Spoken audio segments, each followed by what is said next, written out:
I'm Wayne Maguire. This is Property Success New Zealand, where we bring you the experts and they share their knowledge and insight with you. And tonight on Property Success New Zealand, we have financial advisor and owner of Wealthworks, Amy, with fantastic news for us that in fact, a lot of homes have cash hidden behind the walls. Plus, Pat is here from Property Press with detail on selling locally, plus reaching a wider market. We will go to an auction that I called in Panmure, Auckland, and we'll see what that one sold for. Our guest expert today is Ian from the Moisture Detection Company, who will show us definitive testing on moisture in homes to protect owners and prospective buyers. Andy is here from the Herald and shares important marketing know-how on the mix of channels and also the strength of the editorial comment. Plus, our feature agent of the week is Chrissy Maguire from Ray White Mission Bay, who will talk about a team approach when you're selling, and that team being the vendor and the agent. That's all on Property Success New Zealand today. Well, hi Amy. Last time we spoke about property investment, which seems to be fascinating to all of the Kiwis. Why do you think it is a subject that is of such great interest to people? Yeah, well, I think for a lot of Kiwis it's within reach, you know. Sure. It's a great way to enter the investment market. So a lot of people that I talk to don't necessarily have huge wads of cash to invest, but Absolutely, they might yep. have some equity in their home and they might have a bit of income. So that makes it quite an easy way to enter into those investment markets. Okay, and I think you're looking at it with the, so it's not just the cash to get in, it's also that equity. Can you explain that more to us? When we think about when we bought our first home, we had to save a deposit, and that was really hard work. Yeah. The good news is that it gets easier. So when you're buying your next property, you know, the banks treat cash deposit the same way that they treat increased value in your home. Gotcha. So you can use the increased value in your home as a deposit for your next property effectively. And do you find that a lot of people don't even realise that? They've actually got the wealth tied up in their home? Yeah, absolutely. I mean, if you came to me, Wayne, and you said, hey, Amy, I've got $100,000 that I want to invest. And I said to you, okay, Wayne, you go home, you hide those under your floorboards and leave it there for the next 10 years. I mean, would you do that? Sounds crazy, doesn't it? It does, yeah, okay. Yeah. But, you know, effectively, that's what a lot of people are doing. They literally have this money in the walls of their home or floorboards of their home that they could be using to help them create wealth for the future. Ah, okay, very interesting. So it's actually sitting there, we're just not tapping into it and we're ignoring it. Yeah. Whereas if it was 100,000, we wouldn't take the jib off, put it behind and then close it up again, would we? Not at all, no. That's a really, really interesting way of putting it. Now, is it affordable to the average household here in New Zealand? Yeah, I think it can be more affordable than what a lot of people think. Okay. You know, we sort of relate it to having our home mortgage and what a burden that was, trying to pay off your home mortgage. Absolutely, yeah. But with investment property, you've got the tenant, you've got the tax man all contributing, so we really just need to be able to top it up. With interest rates very low right now, generally we're seeing that you need to have about an extra $5,000 to $10,000 a year to top up that investment. So that's taking into account, you know, rates, insurance, Sure. property management fees, all those sorts of things associated with it. And if you've got an extra sort of $100 to $200 a week, then you could be starting to consider investment property as an option. And I guess if you haven't got that extra, but if you looked at what you trimmed up, if you trimmed up your spending by 100 or 200, then suddenly, and you've got the wealth that's sitting behind the walls at home, Yeah. you've actually got this ability to jump in and then get your investment property, haven't you? Yeah, I mean, it's very easy to spend money these days, isn't it? So sometimes when people realise, well, gosh, if I just, you know, cut back an extra $100 a week, this is what it could do for my future, you know, subconsciously that can make all the difference and just change people's attitude. Fantastic. And then I guess you've got the capital gain also there, so you can have a double whammy on the investment. Yeah, well, you know, predominantly capital gain seems to be there with property investment. And I guess one of the reasons for that, I mean, just to use the previous example, if you came to me again with your $100,000 and said, Amy, that's ridiculous, I'm not going to put that under the floorboards, then we need to look at, well, what else are we going to do with it Sure. to create capital gain? Yep. So really the two main options, you can put it into the share market, manage funds, bonds, things like that, or you could invest in property. Now, if you took that $100,000 and you put it into the share market, you're getting a return on that $100,000. You take that $100,000 and you use that as a 20% deposit to buy a $500,000 investment property, suddenly you're getting a return on $500,000. So that's kind of the power of leveraging of the beauty of property. You've got the leverage in there. That's fantastic, Amy, and I think there's a lot more there that we're going to dig into. So we see today that maybe already the ability to purchase that home or that investment property is sitting with the capital you have. It is not a matter of getting that big wad of cash saved up again.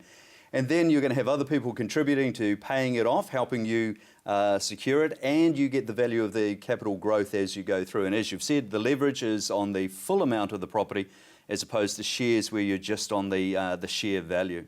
Yeah. Fantastic, Amy. Great subject. Thank you so much. Pleasure. Thank Thanks, you. Wayne.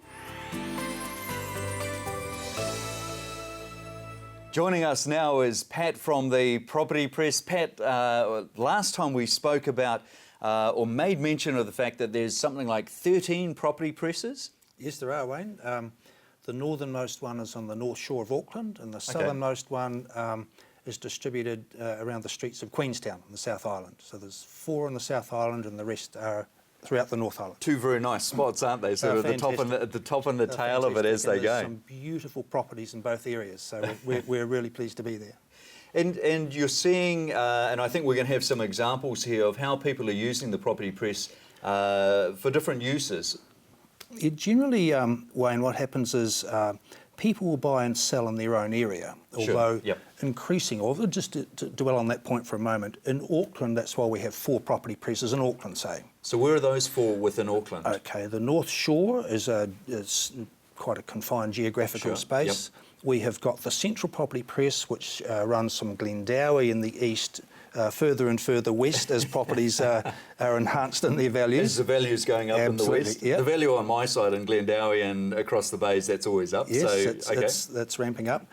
We have the Eastern Property Press, which is Pakuranga, Howick, Botany area, Dannemora and those areas. And then we have the Southern Property Press, which covers the area from about Otahu south. So why have you cut Auckland the way you have? What's the advantage there, and who gets the advantage on that? Generally, people buy and sell properties in their own area. Sure. For example, a homeowner in Birkenhead looking to shift are unlikely to buy a house, say, in Papatauitau. So we distribute to those areas. It keeps the circulation down, keeps the advertising rates attainable, and then if people need coverage further distance, then we can cover that too.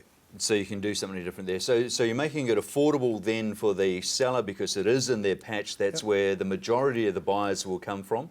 But you made a point there and just started on that, that sometimes the buyer might be out of area. It may not be a North Shore buyer that's looking at the value of a property. So what do you suggest then?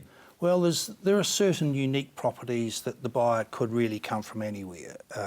A beachfront property, say in Takapuna, might appeal to someone aspiring to beachfront, but they may already live, say, in Mission Bay or somewhere. So if the buyer of the property is likely to come from beyond the area, then it's best that the vendor and the agent consider widening the marketing.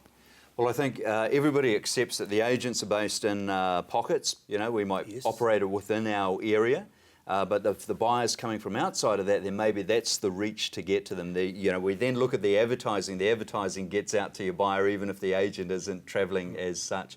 And then I see, as we go further down the country, even outside of Auckland, some people are then sending their properties into the Auckland market. And in this case, with a very strong message. Yes, what we've got here, Wayne, is this is a Southern Auckland Property Press, but we have a company from Manawatu who is advertising. I think what they're trying to do is they're appealing to an investor, so they're making quite a point of quite high yield here. So investors are often in this business for yield, so we're looking at 9.18% yield on this property. So these, we know that buyers from Auckland have purchased in Manawatu, again for that yield reason. So the Manawatu agent should be talking to his or her vendor about perhaps exposing that opportunity to someone further afield. And getting up into, in this case, back up into Auckland. Certainly, yeah. Pat, thank you so much. I think that does show how smart you need to be with the advertising, how you can use it in different ways. These guys from the Manawatu, very, very smart. The first thing I noticed there is that everything's got a price on, and I know everything in our patch is by auction. So as we drill down into that, we turn to the experts, and you help guide the salespeople and the vendors. Well, thank you, Pat. And next time we meet, I think we're going to have a look at some very, very interesting research you've done, which relates to the sellers and to the buyers. I look forward to sharing it with you, Wayne. It'll be great. Thank you. So next we have a fantastic auction for you. Only one property on offer, and the place is packed. And you're going to see some very strong competitive bidding. All right, here we go. Well, pretty exciting. I think we've got about 60 seconds to go before your auction starts. How does it look inside? Very, very busy. Packed house. Full of buyers? Craziness. Jam. Okay, and the vendors on the phone, they're all ready to go. Yep. They're in safe hands? Absolutely. Okay, cool. So we'll get underway, and always there's that moment of expectation, what will happen next. But I think you've done a very good job of bringing the market to the property. Now it's about giving them all the chance. So I think it's time to go. Should we go and do an auction? Absolutely. Okay, let's go. Good. Buyers, I wish you very well. Let's get underway then. I'm happy to call your auction away. I'll start us at 400,000 even. 400 now. Look for a $10,000 rise. All you need to do now is put your hand up on that. 400,000, we're underway now. Look for your rise on that. Bid me the 10 now. At 460 now, look for the 10 rise to bidding to buy. This, call it 460. 80 is the bid. At 480. 520 is the bid now. 520, I've got it now. Take the 10 rises. At 650 now, look for your rise on that. 650, and I've got it there, and I call us away. This, call it 650. There we go, 60 bid. At 660 now, and look for the rise on that. 670 bid. At 670 now, I'll have it to take a 10 again. Second call at 670. 575, 75 it is there. 685, strong call there. 685. 90 the bid. At 690 now. 95 back now. At 695 now, happy to take your 5 again. 700 even now. At 700 now, and happy to take a 5 rise on that. 710, 10 to bid. At 710 now, happy to take a 5 again. Happy to go for a 5 now. 710, we've got it there. 15 bid. At $720,000 now. Look down my wall, looking for the rise on that. 1,000, 721, your turn, sir.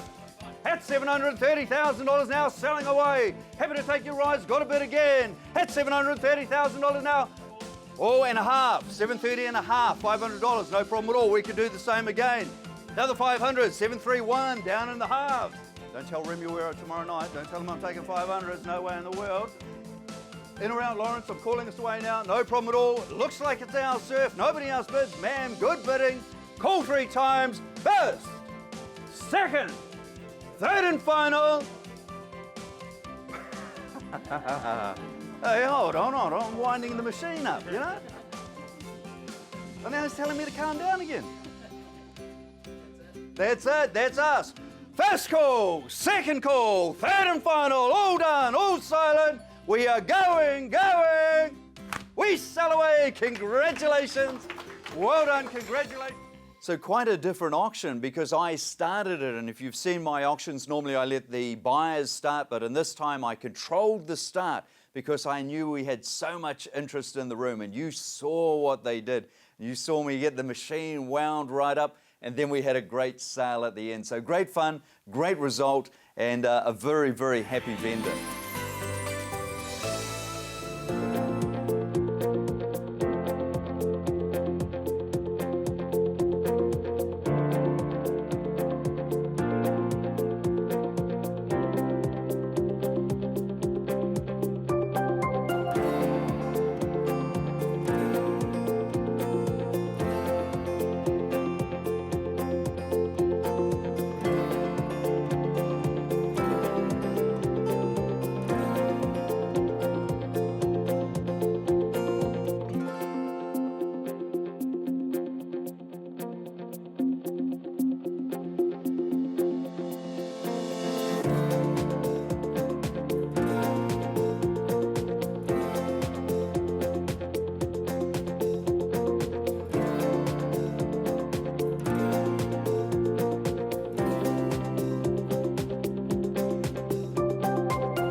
So moisture is obviously a concern for sellers and for buyers, and people want to be prepared if you're buying, obviously, but also if you're selling. We've got more on that on the show here tonight. Ian, you're an expert. You are the owner of MDC, and you're going to take us through some products that will be familiar to people, plus some ones you've designed yourself just for the New Zealand market. Yes, thank you, Wayne. I think we're talking about reliability. So when someone's testing the house, they get a bit of certainty, so they're not buying a lemon, we might call it. And I think the issue that we're all facing is that if the building's got paint on it, the buyers either see a bonus or that they can buy the house really cheap. Yep. But for the seller, they might think that the house has never leaked, that they're not part of this leaky building problem, and they just can't prove it. Yeah, so both parties are unsure on where they stand. So what would they currently be familiar with in the market? Okay, well, the main bit of tool that's used is a non-invasive scanning device, which is this particular one here. This is a protometer. It's specifically designed to measure moisture. It has two functions. One function is it emits a radio frequency out of the base, and as we put that against something that might be sort of like moisture, it will start pinging.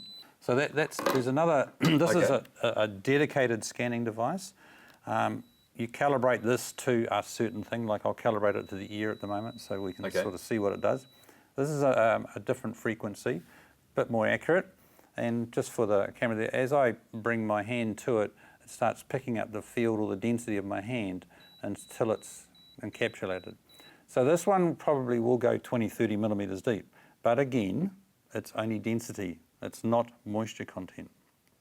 So moisture content, strictly speaking, moisture should really be done. We should really be testing moisture by removing a piece of timber, right? Weighing it, oven drying it, and then weighing it again. And the difference over the dry weight is the moisture content. And then putting a bit of timber back in the wall, right? Which is not possible. So we can't do that. No, can't do that. And these are non-invasive, and I think some of the technology that you have developed here for New Zealand is what we call invasive. Now, the first time I say that, the shudder goes through the owner, thinking we're either going to cut panels off or we're going to take jib off the inside. But it's far easier than that. Yeah. Or alternatively, there might be little pairs of holes, like here there's two holes. So if I put my hand on that, it's measuring the, this is putting a current across there, and the resistance is converted into a reading, which if it's measuring wood, we can call a moisture content reading because it's been set for radiata pine in New Zealand. Yeah, cool.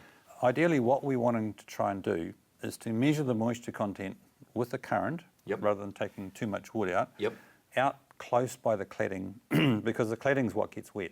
This is the probe, so we drill through the skirting board, through the jib board, through the bottom plate, so the electrical resistance reading is right out there by where the cladding goes. Ian, I'm really, really looking forward to getting together again. I know we're then going to have a look at some of the detail that is in there and what we do with that. And that's going to give people confidence, certainly when you're buying, but also if you have just bought and you want to sell the house again. I would love that you do this so that in a year, 2 years, 5 years, 6 years, 7 years, when you're ready to sell again, we can demonstrate to the next buyer the integrity of your property.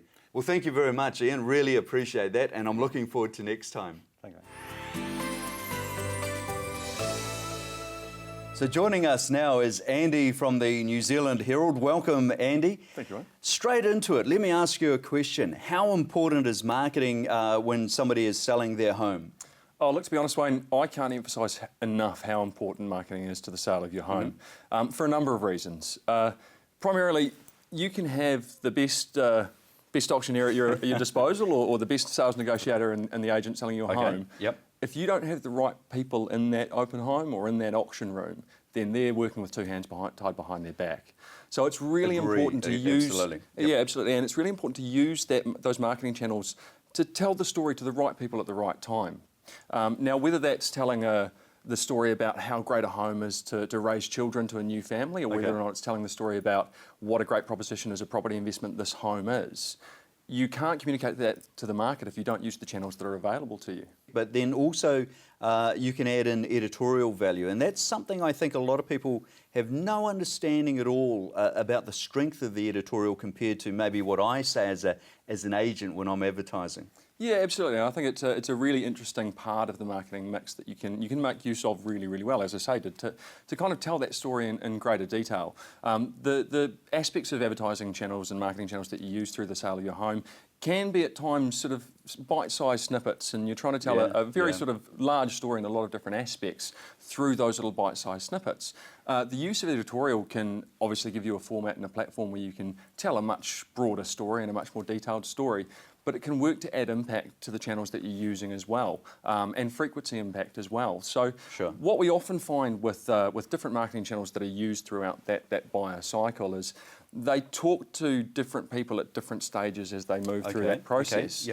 It's really important to make sure that you're making the best use of the frequency that you can have through those channels. Now, that doesn't necessarily mean just frequency of an ad being seen week on week, but a frequency of people seeing the same proposition through those different channels as they progress through that cycle. Gotcha. So that's really interesting. There's different layers of getting the message out to the audience, out to the buyer. Yeah, absolutely. And you can potentially be speaking to the same people throughout that cycle, but at different stages that they are in their own process and different points of activity. So someone that's, as I say, potentially sort of in that passive stage, they may not have a very set criteria about what they're looking for. There is a lot more opportunity for them to look outside the sort of narrow defined box of criteria. Which is what they tell us, I only want this. Exactly. But you're going to open it up a bit wider. Well, often when they get presented with a different option, they don't realise that that was actually something they could have looked at. They're looking for a 2-bedroom, 2-bath in Glendowie, but they see something that's a 2-bedroom, 3-bath in Takapuna or Northcote or Birkenhead or West, anywhere. Absolutely. And it's a little bit outside the criteria that they had set in their head, but it presents a different option. And making use of those channels and really taking the opportunity to tell those stories as you go through is how you primarily can actually communicate those things to that buyer and get them to look outside that box. And then I guess they're more engaged, they're surprised, they're more engaged, and then emotion kicks in. Yeah, absolutely. I mean, and I think that's a really important point, sort of referring back to our point about editorial. That is where you can really tell that story and really make that emotional connection with that buyer. I think any agent that you speak to will say that that's their specific end goal with a potential buyer is to get them to make that emotional connection. That emotional attachment. Absolutely, and that's when ticking those boxes really becomes a little bit more irrelevant, and they fall in love with that property and they fall in love with that proposition. And then we get to step in. So Andy, I think that's absolutely fantastic. It's very, very obvious that there is quite a bit of detail and strategy behind the marketing message, and I think that's when the owner's in the hands of their agent and an expert, and the agent is in your hands also with the value and the strength and the knowledge that you bring to the table on how to market that property. And again, if they can get to my end, to the auction, and they're emotional about the property, I think we all win. It's fantastic. Thank you, Andy. Thanks, mate. So now I'm joined by Chrissy from our Ray-White Mission Bay office. And Chrissy, it's not normally me sitting here asking the questions, but I'm going to have a lot of fun doing this today. And what I thought I'd pick up on is I think you have a great team approach when it comes to selling. But I think people will be surprised with your concept of who the team is. Sure, and look, thank you for having me, Wayne. It's, many people might have said that you would have had enough of me at work and at home, but I guess not, so kudos to you. Yeah, look, a team approach, what I mean by that is it's not just me and the vendor involved. If we're doing an auction program, then the auctioneer is also involved. I bring my own area of skills and expertise to the process, the sales process, as you do yours, but also the vendor can be a great help and arm their agent and get actively engaged and involved in the whole process. And I'm really interested with how well people enjoy being part of their selling process. They're not off to one side waiting for you to do everything. They're very much involved with every component and in particular getting ready to go to the market. So yeah, what that looks like is ultimately we all want to achieve a sale, but not only a sale, a really great sale, and we want a memorable experience for all the right reasons. So we can do that by ensuring that our property, the target property, is not only the prettiest and most attractive property available at the time, but also the easiest for purchasers to buy. So easiest. Explain that more. I think that's a very interesting point. So as a vendor, when you go and get ready for the market, we have to assume that ours is not the only property for sale at that time. There's probably competition there. Sure. So if we, as a vendor and an agent and everything, can have the property ready with the appropriate documentation. So we've been to council, we've got the LIM, we've made sure code compliance certificates, if any are outstanding, are now remedied and up to date. You've had your solicitor check the title, flats plan is correct and all looking good. And also important too, to have gone through and had a pre-marketing building inspection done. So we then collate all of this and then table it. So what that means for a purchaser is that they can't necessarily rely 100% on our due diligence, but will give them the confidence to then invest their own resources into running due diligence. To do their own, absolutely. Yeah, sure. And if it's between two properties and ours is the one that has all of this information readily available and looks the best, then we're the number one option. And that's a lot of work that happens before you even go to market. So that preparation is put into place to make it easy, I guess, for the buyer to buy, for the buyer to get finance, for them to have confidence in the property. Yeah. So one great example, I think, Chris, is your publication that you give to clients before they even come into the market. Yeah, some really simple tips and tricks to sell your home, things you might have forgotten about, but really easy to do. So simple things, but things people don't think about. Don't think about, but if you do them, you'll get a jump on the competition. Now, Chrissy, obviously I see you making great sales week in and week out. But for you, it's almost a given, but you're very excited with those great sales. But then after the sale and after the settlement, when somebody moves in, that's not the end of the relationship or the service for you to that client, is it?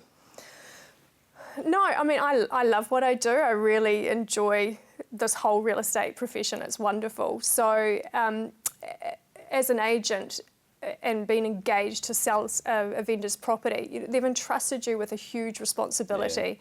And, that's not something that I take lightly at all. It means everything to me to do a good job, not only for the vendor, but for the purchaser. And in doing so, I don't do that as a business transaction. I do that with a long-term approach and goal of becoming a friend and a mentor and a real estate professional whose advice people seek out. Thank you. Thank you for letting me ask the questions. and I think you can see the difference. And this is what great agents do. They give fantastic advice, they give great guidance, they have involvement there with all the parties, the stakeholders in the sale, and then afterwards you continue that relationship so you become their trusted real estate advisor. Thank you. Thank you very much, Chrissy. Well, thank you for being with us at Property Success New Zealand. I'm Wayne Maguire, and next time again I'll bring you experts with their advice on how to buy and how to sell and how to have great success here with real estate in New Zealand.